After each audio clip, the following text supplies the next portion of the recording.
Batgirl and the Birds of Prey issue 13. Julian Shauna Benson writing and Erosion Tonio on art. This is the final of this current arc. So we have Catwoman with the Birds of Prey.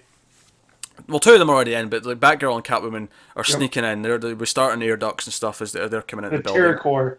Yeah. And there's some fun banter with them and the whole thing, and it all boils down to they have to convince Ivy not to do what she's doing, because like there's other ways to do this. Like, you know, Barbara's basically, yeah, my company can buy this place and like let you run it. Like that's ultimately what ends up happening.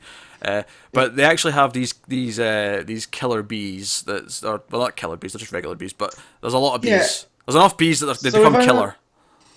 Yeah, well, we found out the Terror Core made this new fertilizer, but the fertilizer's poisoning the bees. Yes. And bees are like this key point in the food chain that they're responsible for a lot. So you start killing a bunch of bees, and it's dominoes. It's a house of cards. I guess if one metaphor is not enough. Yeah, you're not just killing the bees. You're eventually killing lots of other things and people. Yeah, and so surprisingly, Ivy's not cool with that. Yeah. So she's gonna kill this guy, and then try to fix the fertilizer, because you can't do one without the other. Yeah. Like, you can't just fix the fertilizer. You got to make him pay for poisoning the bees. Yeah. And so this all goes down. I will point out I'm pretty sure there's a colouring mistake on one panel. I don't know if you noticed this, but there's a panel where Canary has red hair. Yeah, it confused me for a second. It confused me because I was like, Ivy. Yeah, because it was like, wait a minute, she wasn't wearing glasses. Wait, no, that's Canary. That's what she was wearing. Yeah. Yeah, that was her. Yeah. So yeah, that was odd, but obviously I imagine that'll be fixed for later versions and whatnot. But so that was an amusing little moment. But so yeah, they basically like solved the problem. Ivy like injects herself with this stuff that'll let her talk to the bees like she talks to the plants, and that kind of. Yep. I say that as if it's such a simple thing, but we're dealing with poison ivy. It's kind of hard.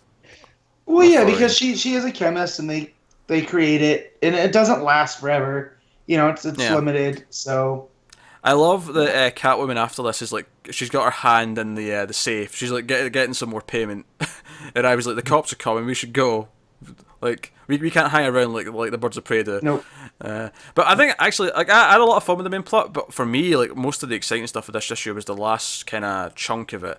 It's where Babs realizes that the calculator's like accepted that like he says, okay, I'm man of my word, like you helped me get my family back, so I'm not going to the new Oracle guy, I can forget his name.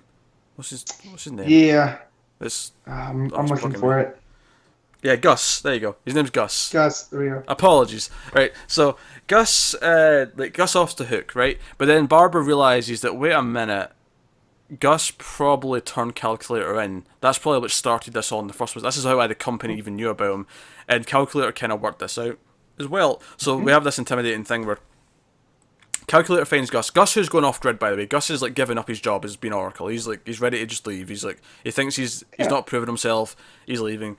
But Barbara realizes this as well. So just as Calculator's about to get Gus, like Oracle starts talking over the phone, and it's like Calculator is talking to Oracle, and it's actually Barbara being Oracle to like just convince Calculator that Gus isn't the Oracle. Like there's someone else involved here, and it's just this fun little moment where she becomes that character again for a brief little second just to save his hide, and then obviously we have that fun bit afterwards in the Batburger. I like this is becoming a regular fixture of the universe that there's a Batburger. $15 Batburger. Yeah, $15. Yeah.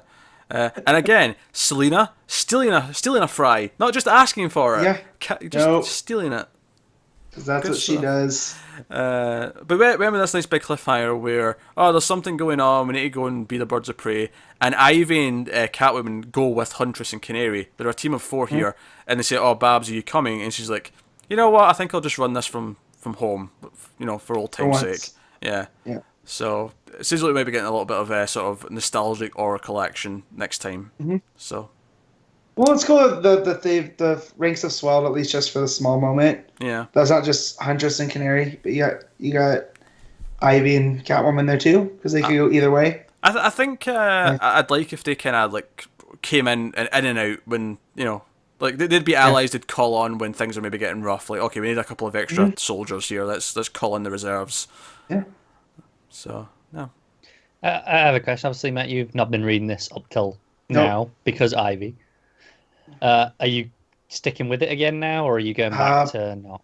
Probably not, unless I hear what Pete says about the next stuff, and then we'll go. So again, if it's on any other week but this week, where there's 50 other million things that I read, it'd be fine. That's fair. But did you enjoy this issue though? You didn't regret? I did. Yeah. I did, and they've settled in. The writers have settled into the characters, and the art's not as troublesome as it was when I was reading. Oh yeah, those creepy lips from that first arc are long gone. Yeah. Yeah, but like, what was good? This was only a 3 issue, so it didn't take that long, and it was very concise. Mm-hmm. Like, you got in with the calculator and Gus, found out that whole backstory. Oh, and then Catwoman's involved, so now that whole issue is just about Catwoman. Oh, Ivy's involved, so now this explains Ivy. So they built on each other, and it didn't. I felt like the first arc kind of drug, just because they felt like they had to get like 6 issues out of it or 5 issues out of it, when it could have been 3. And here they have a little bit more freedom, so I did appreciate that. But unless I hear more things, or they move this to week 4 or 1, I'm not so slammed. I think this has definitely gotten tighter. I do. This is probably my favourite arc of the book so far, and I think that last moment with all 4 of them, like with Catwoman and Ivy, like jumping into action with them, was a pretty fist pumping moment, I think.